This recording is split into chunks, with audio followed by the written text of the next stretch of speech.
I appreciate your time, sir. What was the difference in this series, other than the fact that Sergei Bobrovsky was, of course, amazing?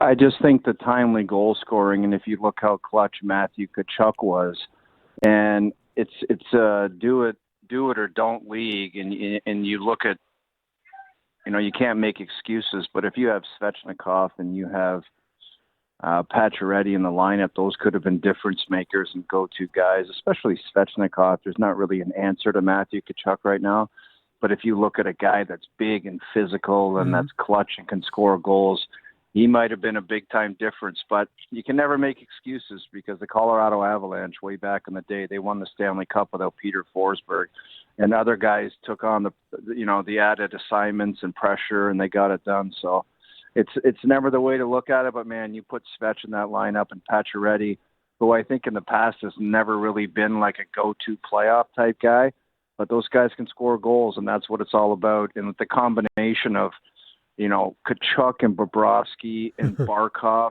and their guys just know when to chip in. They've got it going right now. They've got the mojo. And it was much like our team in 2002. We had a confidence and a belief that every night somebody else was going to pop up and do it. But it was the Reinhardts and Bennetts and Verhaeghes that they just, every night they're going to step up and do it. And they've got a perfect mix right now, and they've got all the momentum going for them. And Carolina, Roddy mentioned it after the game. It could have went either way, but they just had the positive mojo on their side. Yeah, I mean, I guess if you flipped a coin, you could get heads 4 times in a row, and that's basically kind of what happened. Yeah. They were all coin flip games.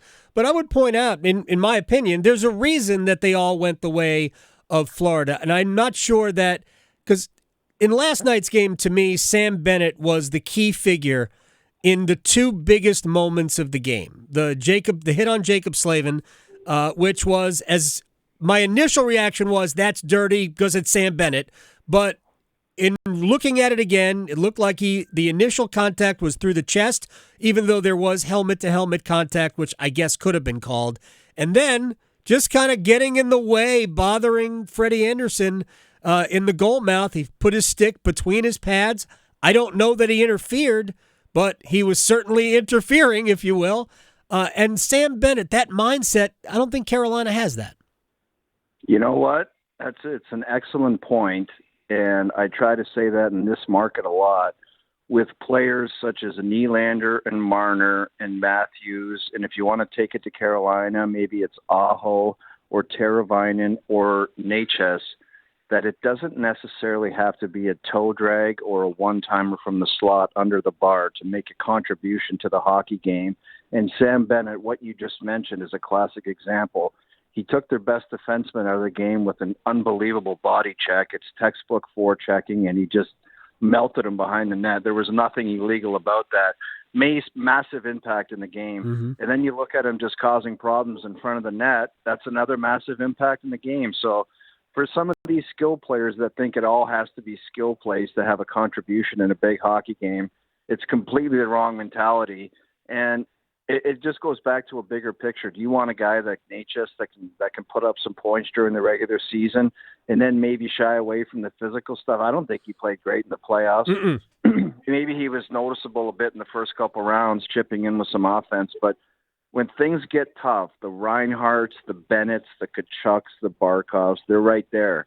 And they don't shy away and they don't disappear, and it's a major factor come playoff times. And it seems like teams are still insistent and hoping that these skill guys will get it and learn to play when it gets to that level, and it never seems to be the case. So, I don't know. You got to find a balance. You got to have guys that can put up points and get you in the playoffs. But come playoff time, Adam, it's a completely different beast. There's so many different bright people that have different ways of thinking about it. And I was just talking to our head professional here at Weston Golf Club in Toronto discussing this, saying it's a lot about intangibles come playoff time. It's not about skill and fancy stuff with the puck. It's just not about that. Yeah, it isn't. And like we go back to your team in 2002, there was a lot of grit on that team and a lot of willing to mix it up. It wasn't the biggest team in the world, but there was a lot of willing but to. If you look at the job that Eric Cole and Bates Battaglia and Rod Brindamore, there was just they would overtake teams in their offensive zone. And I think it was a little disappointing for that decor of the Canes, too. Watching them play in the regular season, they controlled and dictated play, and they seemed to be out of sorts on some of the overtime losses and some of their defensive zone coverage. So that was probably disappointing for the Canes to watch. But I think you get a healthy lineup. You can't blame Freddie Anderson for the way he played. He went in there and he did a pretty damn good job for a guy that's been a question mark in the past. So I think there's a lot of positives to build off of. They just, if maybe they can, you get that healthy lineup and you get a little bit more kind of grizzle in there. I don't know who that would be or how they would do that, but I'm sure that's possibly something that they would be looking at. Jeff O'Neill is joining us here. A couple of more minutes before I let you go. By the way, I know Freddie in Toronto it's almost been a punchline. Based on the way he played in his 9-10 starts in the postseason, has that changed at all, or has the cake already been baked? Well, he did what he did here. That's on nobody else but Freddie. He was, mystery injuries, and nobody knew what was wrong, and a bunch of game sevens where he couldn't get it done and didn't perform well. That's on him. He has to own that, but you got to give the guy props. He found a way to get healthy, which I think surprised everyone, and he went in there and he played pretty well, and he gave his team a chance to win. So it's good on him that he could respond like that, and maybe that's something for him to build on in the future.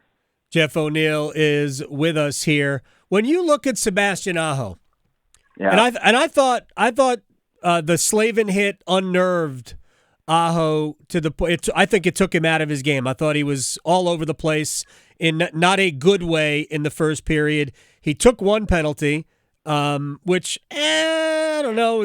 Aaron Ekblad seemed to go down pretty easily on that, and Florida scored to make it 2-0. And then he thought he was called for another penalty, and maybe he could have. I thought he was just completely out of sorts.